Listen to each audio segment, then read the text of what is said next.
Hello, McCastle here, and today we're going to be looking at the latest update for the Create the Factory Must Grow, which is a large update that adds new resources, weapons and armor, including a flaming sword and a flamethrower, not to mention napalm potatoes. But we'll get into that a little bit later. One of the biggest things it adds, in addition to all this, is electricity in the form of forge energy and voltage, and we'll cover all of these things, and I'll leave chapters in the video below if you want to jump to a specific thing you're looking for. With so much to cover, let's stop blabbing and let's jump right in. First thing we're going to look at is the new ores added into this update, and first of these is lead ore, which when mined drops raw lead like you would think, and it can be processed into lead ingots, made into lead blocks, etc. And crushed raw lead is in actually the base Create mod. Additionally, galena veins like this can be found in caves, similar to crimsite from the base Create mod. This can be crushed down and be an additional source of lead. Another similarity to crimsite and the like is that galena can be put in a stone cutter to create these different variations of decorative bricks. So bricks, cracked bricks, pillars, slabs, stairs, and walls of all those different variants, as you can see here. The update also added nickel into the world. Nickel ore, raw nickel, nickel ingots, nickel blocks, all that kind of stuff. Also going to be used in a lot of the new things that we're creating inside of this update. Additionally, lithium ore has been added, and just like the others, like we said, ores, raw ore, ingots, blocks, and really there's going to be some really cool things we're going to be doing with this metal, so look for that here in just a little bit. Like with the other metals from the Create mod, lead and nickel can be crafted into bars, frames, trusses, and ladders using the stone cutter tool. Additionally, this update brings copper, zinc, brass, and cast iron equivalents to some of these different blocks. Lead and nickel flywheels have been added, though there's not a recipe yet, as well as lead glass, which is purely decorative. The caution blocks have been updated to include all 16 of the Minecraft colors. A steel version of the gearbox has been added and is crafted just using the heavy machine casings with shafts. Steel and aluminum cogwheels have also been added and can be encased using steel casing as well as heavy machinery casing. Now these casings can only be used on these two new variants and can't be used on old cogs, as you can see here. Additionally, shafts don't seem to work with being encased with the Factory Must Grow casings. Plastic can now be pressed into synthetic leather, which can be used in place of leather in many recipes. Additionally, it can be crafted into synthetic string, which can also replace string in most recipes. Cinder blocks can be crafted from cutting concrete in a saw, and cinder flower blocks can be crafted pressing cinder flower in a basin. And then crafting 4 of these in a pattern like a brick will give you the cinder brick block. Liquid concrete can also now be placed into bottles, and the only reason for this is, now don't try this at home, you drink it and it causes damage. No other reason, as far as I can tell. A full set of steel armor and tools, as well as a full set of lead and aluminum tools have been added. Now, I told you we'd be creating some cool things with lithium, and this is where we're going to start. This is the lithium blade, crafted as you can see here using a mechanical crafter, using a few components we haven't talked about yet, namely the lithium torch, the copper wire, the resistors, and the capacitors, but we will cover those here in just a little bit. But here's the recipe, and let's get into how to make this thing flaming. In order to do this, you need a lithium charge, which can be crafted with 2 lithium ingots in either a plastic or an aluminum ingot in the middle. And activate by just right-clicking within your inventory. Now, if we take this and attack someone, just the fried chicken. Here, let's chase this guy down here. If we go ahead and we attack him, it'll give him the Hellfire effect, which, if you notice here, we put out with water, but as soon as it's no longer there, he'll keep burning. So it kind of gives that burning effect, but over time. Now, also, you can right-click with it and shoot forth your Hellfire, which can light enemies on fire, well, with Hellfire, which eventually uses up a lithium charge. Shooting it forth from our lithium blades is not the only way to get Hellfire. We can also brew it.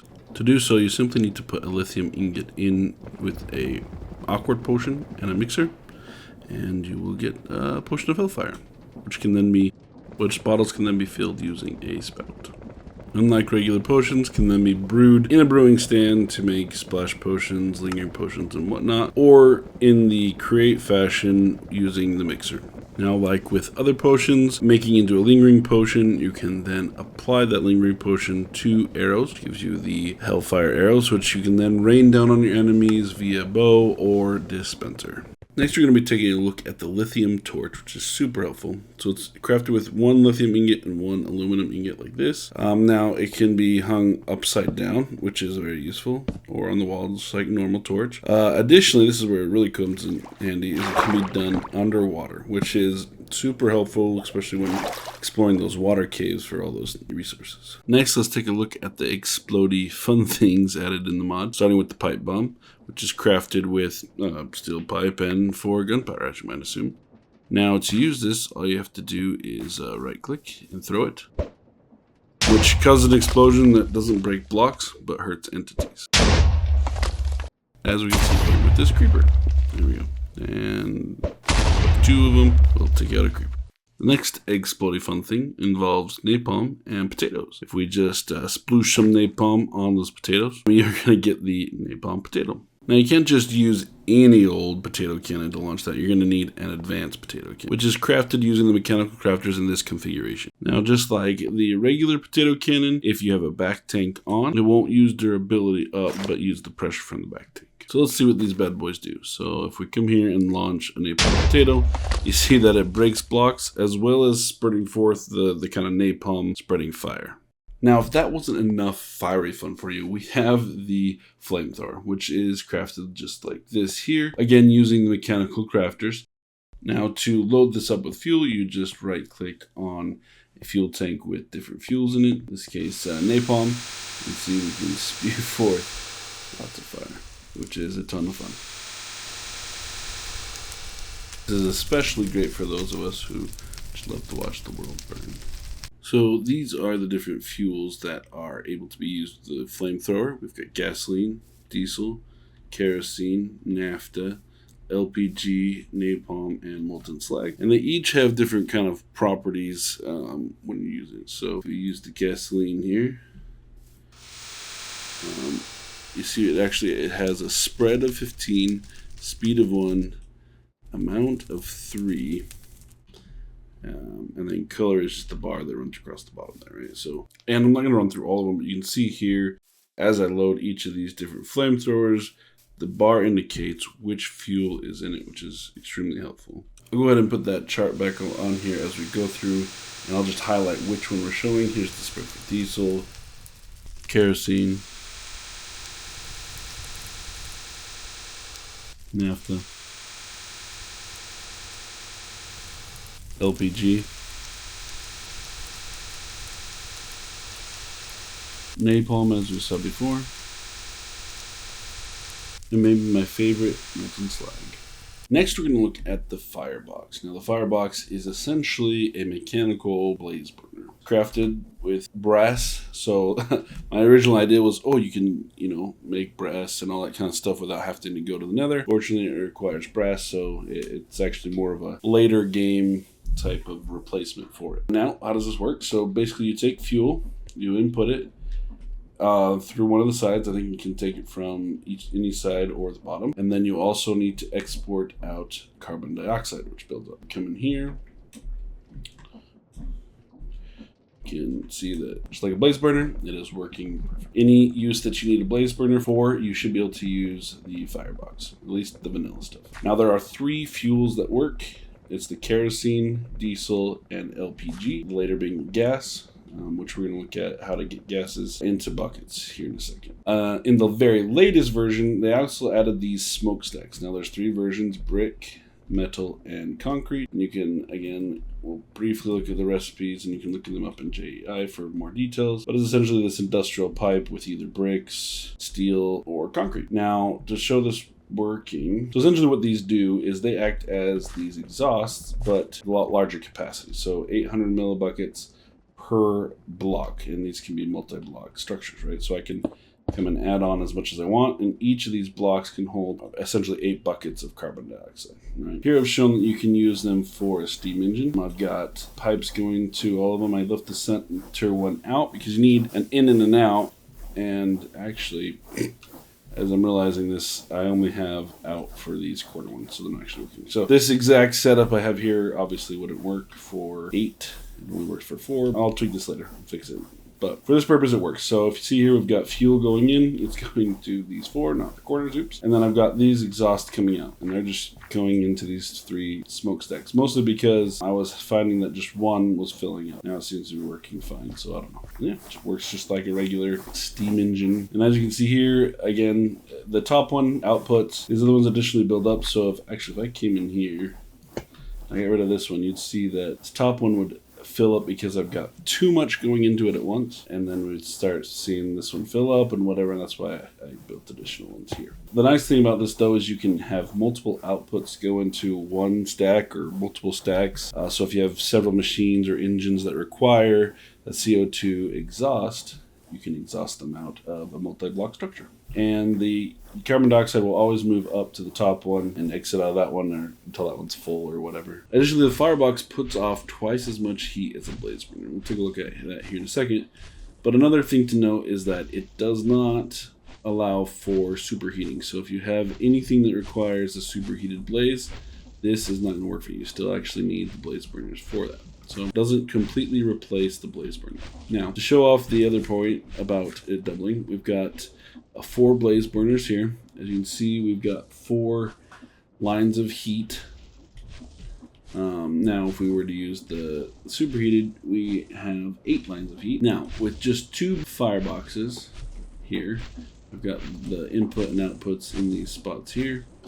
We can see that we are also getting 4 heat. So it is, again, they produce twice as much as the blaze burner. So with 2, I'm able to get the same level of heat. Now, size and all that is a separate point, but and as you can see here, I'm able to get 6 levels of heat from all 4. In the past versions of Create the Factory Must Grow, there are a few gases that you could produce, but you couldn't, say, fill them into a creative tank, which is pretty frustrating, so you ended up having to distill even in a creative setting. They fixed this by adding these tanks. So basically, if you fill a bucket up with a dispenser with a gas, it will actually make these tanks. Now there are air tanks, carbon dioxide, ethylene, propylene, propane, butane, LPG, and neon, which we'll be taking a look at in a minute. Don't get ahead of yourselves. So those are an additional feature, which are pretty cool. All right, looking back at these gases here for a second, wanted to point out that propane and butane are for future editions. They're not craftable in survival. We get them in creative. LPG, ethylene, and propylene were obtainable in the previous update, so I've kind of covered those already, so I'm not going to go into that. But neon is a new thing that was added, so I wanted to kind of go over how to get that. Well, and I guess technically air too, but though we had air in the previous, you just couldn't capture it. So these are the air intakes that are involved with the diesel engines. You're required to create the diesel engines and utilize them. But if you use these and you actually just put it in a tank, you can capture that air. You can do the same with carbon dioxide. Unlike popping them out into the air like with the smokestacks or with the exhaust, you could capture it technically and bottle up if you really so desired. There's no use for it at this point, but maybe you could utilize that for custom recipes or I don't know, whatever you want. So if you take the air and you pump it into a basin and mix it with a mechanical mixer, it's going to give you neon. Now this is running, it's a very slow process.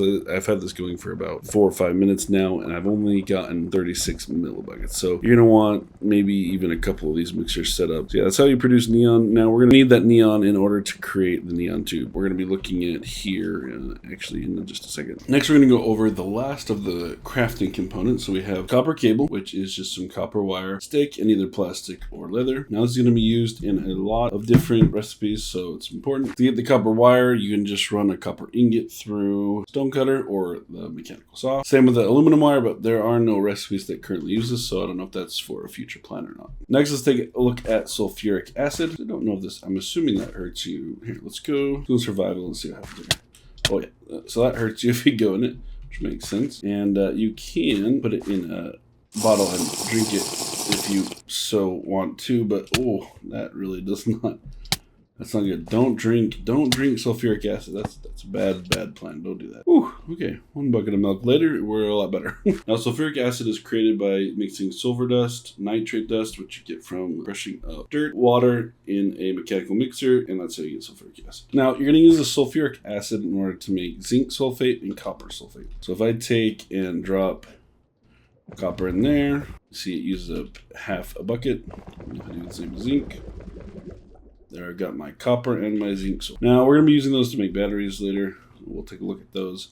In just a second, we're almost to the electricity, I promise. We're almost there. Additionally, we've got the resistor and the capacitor. The recipes are like this. So nickel, plastic, and copper, and lead, plastic, and copper. So these are all going to be components that we're going to need for the next section, which I know most of you are probably waiting for. So let's get into electricity. Okay, now that we've covered basically everything else added, it's time to dive into electricity. Now, there's a few things that were added to help us generate electricity, a few things that need electricity, and we're going to go over kind of how to produce it, how to use it, how to transfer it, all that kind of stuff. So let's dive right into that. So first off, we're going to look at here at this electric casing, which uses those capacitors and those resistors that we talked about. And this is going to be kind of the base for a lot of machines. So that's why I wanted to start with it first. Next, we're actually going to jump over here. Oh, not in home. Over here to the end, because I forgot about these until the end. But this polarizer and the galvanized cell. So we looked at the copper sulfate and the zinc sulfate. They are used in order to make this cell, which is basically a small amount of electricity. It's a battery, right? And we're able to use it to kind of get started with the mod before you have a lot of stuff. So we're going to need to use this polarizer, which you can see here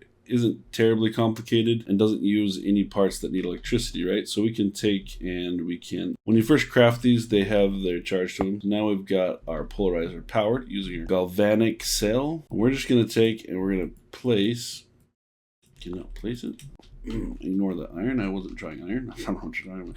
Put steel on here, and it is going to magnetize the steel for you. Sped that up for you, and boom, ooh, that was shocking. And there we go. We've got our magnetic ingot. Now, this is going to be used for a lot of stuff here. So we check the uses, motors. We're going to be using it in our stators, which are in generators and all that. We're going to be looking at that here next. Once you have those and you can produce this, there's a couple ways to produce it. And we're going to take and we're going to run it into a generator now. To produce forge energy, which is the electricity, right? And it requires a certain level of, certain speed of RPM. So if we come in here, I lower this down even 1 to like 70, we'll see here, we're no longer producing anything. So I found that 71 is the lowest. And obviously, the higher you up you go, the more forge energy you're going to be producing, right? And I'm sure there's a nice balance spot for that. But you see, this is taking 10,000 stress units, and we're only producing 250 forge energy per tick. So now there's a couple ways to transfer this. We have these cable hubs, which essentially act as a cable in 4 different directions. These are our cables here. We have straight ones and diagonal ones for doing corners, and then these hubs. Now, the hubs come in copper, brass, steel, aluminum, heavy cable, and steel casing, as well as there being a copycat one, so which is nice because then you can hide your cables and stuff. As far as I understand, they work exactly the same. It's just about which resources you use to make them, as well as what you want it to look like, right? So it's just usually copper cable on either side of whatever the medium part is here, right? So aluminum, steel, yada yada. And you just use zinc in order to make the copycat cable. And these cable tubes are just steel on either side of the copper ingot, and then a corner in order to make the diagonal one, right? So these are nice because they're, they're static or whatever. But the other way you do it is you create these cable connectors. They're just aluminum and brick, and you directly connect these copper cable item between them. They're kind of finicky. I have a hard time sometimes getting them to connect versus the ease of some of the other mods. So I think it's still a work in progress. But if you go from the powered end to the unpowered end, it seemed to work a lot better for me. Now we've got these capacitors and these accumulators, and they are slightly different. So accumulator holds a large amount of energy, but it outputs the energy slowly. I don't know how much slower. I haven't kind of looked into the different rates there, but this is a small amount of energy, but the output is quicker. So this you can kind of use to store energy up in order to be used quickly for some sort of device. Whereas this one is, you want to store a whole bunch of energy. It's kind of like a battery bank. And these can be combined and things like that. Next, we have the electric motor. Pretty simple, nothing crazy. It allows us to take that forge energy and turn it back into stress units, right? So we come here, if we look at like 64, it's creating 200 or 2,880 stress units. It's taking quite a few of these forge energy. So at its top speed, it's going to produce 11,000. And you notice that we're actually draining this, so we're using more than we're creating. So the ratio isn't 1-to-1. You actually lose efficiency converting it to electricity and then back to stress units. But ease of transfer and all that kind of stuff helps out a lot. So again, I'm not sure exactly the amount you lose or if different blocks affect it differently. All I know is that you're not getting a 1-to-1, right? So next, let's look at the rotors and the stators. So the stator, if you place it, it always looks like that, and then I had a hard time because I was trying to build, the circle and then all that stuff. But push the rotor down first and then build it around it. It'll actually align and create it, which is nice. So let's come in here. It's similar. It needs 71 as a minimum. But something I haven't talked about that's different from other mods is that the Create the Factory Must Grow electricity or forge energy adds voltage to it, and that's important to pay attention to. So let's take a look at the voltmeter and the energy meter. So it's just a compass and a steel mechanism, gives you a voltmeter, and then you can convert it back and forth between a energy meter and a voltmeter. So we're producing 483 volts right now.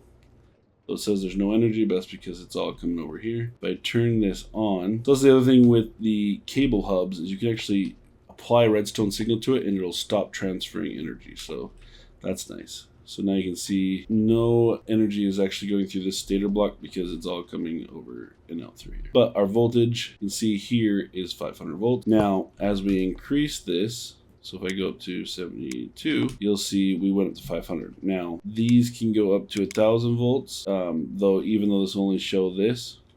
But you got to be careful. Actually, I'll show you over here. Because if you apply too much voltage to the cable tubes or any of these machines or whatever, they will actually explode.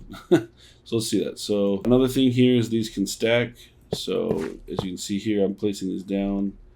It takes a second, it bugs out, and then it realigns to the rotor block, which is pretty cool. Now, if I turn this on here, we are rotating. Very nice.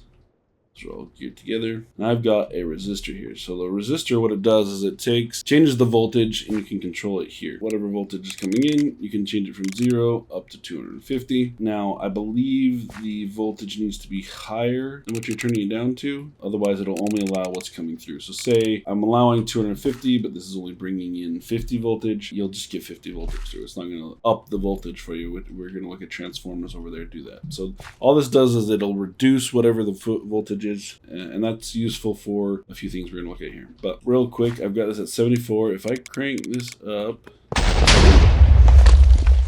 jeez, I was expecting it and it still made me jump. So let's turn that back down. I had it at 74. Let's connect these up here. Now I've got this turned off because we're looking at a few of the next things. So next we've got light bulbs, RPG light bulbs, and neon tubes. Now, the light bulb produces light, and it all depends on the brightness of it, depends on the, ooh, they're flickering, on the voltage here. So if I turn that up, that will go brighter, and if I turn it all the way up, they'll go super bright. Now, if we take and we turn it to night, I think I might have too much connected over here. Maybe if you're going through for a flickering aesthetic, let's turn on our shaders. But you notice that the light bulbs produce block light, but the neon tubes actually don't. With the light bulb, you just get that, and if you change this, let's do it right here so you can see. It reduces that light even more till we're barely glowing. A little less painful on the eyes when they're flickering, so we'll do it there. So light bulb, again, pretty simple. It's just an electron tube, frame glass, and aluminum. The next is we have the RBG, which uses stained glass. And if you right click this with a wrench, you can actually change what color it is. You can control the different colors from that. Next we have the neon tubes. Now these are nice because they conduct the electricity through them. So you can use them instead of cable tubes. And the way to get them different colors is you actually apply a dye to them. So I can change them back to white and then back to red. And so you can create your neon lights that you can turn on and off. And I like that the color actually goes away when they're not glowing. I think that's a cool feature there. So how do we uptick voltage, right? So, or upgrade voltage. So we've got 50 volts coming through this resistor. Down from the 250 we got over there. So we use these copper coil blocks to upgrade or downgrade voltage. Now, what it does is it uses the ratio of how many stacks are from one to the other. So, for example, this one, I've got one copper coil, and 2 on this side. And you need to distinguish which one's the output by right-clicking with the wrench. And you get this kind of gray bar across the top. Look at our voltmeter here. We've got 50 coming in, this is our input, and we have 100 going in our output, right? So we've got, it uses a ratio. So I've got 2 copper coils here and 1. So it's going to go from 1, it's going to double it. Pretty straightforward. And you can do this the reverse here. So I've actually got the lower side applied. Another thing, they need to be touching and the tops need to be at the same level, right? We've got 100, it goes back down to 50. Now to show you that it's ratio based, I did a 2 to 3. So we got our 50 coming in and our 75 coming out. So basically divides by 2 times is by 50 divided by 2 is 25 times 3 is 75. Now I can divide this by 1 and you see that went up to 150. So it's 1 into 150. Try to get a certain upscale to different voltages. Now I'm not sure if in the future they plan on having different machines that can control different things by different voltage. So far, the lights are the only thing that kind of are controlled too much by voltage. Obviously, pulling this in, you have to reduce it down pretty quickly. So the problem with this is I don't think you can produce too much more than this at a time without stacking. Like you stack them, then you can pull more out. But this also takes a crap ton of stress capacity, right? You can see here, 25,000 stress units. I'm not quite sure exactly how much. I guess this doesn't control flow. It only controls how much energy it actually has in it. Yeah, that's a shame. I'd love to see what the flow rate is on this. Lastly, we need to talk about compatibility with other mods, because there are other mods that produce forge energy, obviously. So if we have a look here, we're producing with the Factory Must Grow generator, and we're using these connectors. And you see here, it's able to pull the energy just fine. The issue comes when we want to try and have voltage, right? So you can see here, even with the Factory Must Grow, it doesn't store voltage. These things don't communicate voltage. We have it here, we have it here, but they don't store it because it's not part of their mod. They don't understand it. So what happens if we're trying to do the opposite? If we're trying to use, say, something produced or forge energy produced elsewhere, you can see here that it's still not communicating, because again, these don't produce voltage like these do. They only produce forge energy.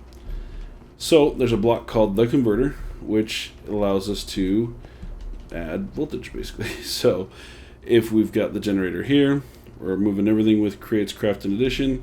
This is getting the forge energy, but the converter adds 255 volts to it, right? And that carries on in here, and then on, I'm actually able to power the light bulb, unlike over here, because even though this just says forge energy, it needs the voltage in order to work. So that's it. Pretty simple, smart way to allow other mods to be used in conjunction with this. So if you ever need to use forge energy from other mods, you just need a converter. But if you're just producing it with the Factory Must Grow stuff, it easily converts over just fine without any issues. And essentially that is it for all the electrical side of this update. Ton of cool stuff. It really kind of takes the factory, makes it grow even more, which I guess is what they're going for, which is pretty exciting. What is that? So with that, ton of new stuff. Go make your factories grow, make them be awesome. I'd love to see kind of a few things you guys are building with the Factory Must Grow or any of the other mods that we showcase here. I have a Discord channel now up and going. Link in the description. Feel free to come join us. We're still a small group, but you can go there to get help, post pictures, all that kind of stuff. But anyway, hope you're having a great day. Hope you're enjoying this, and we will catch you in the next one.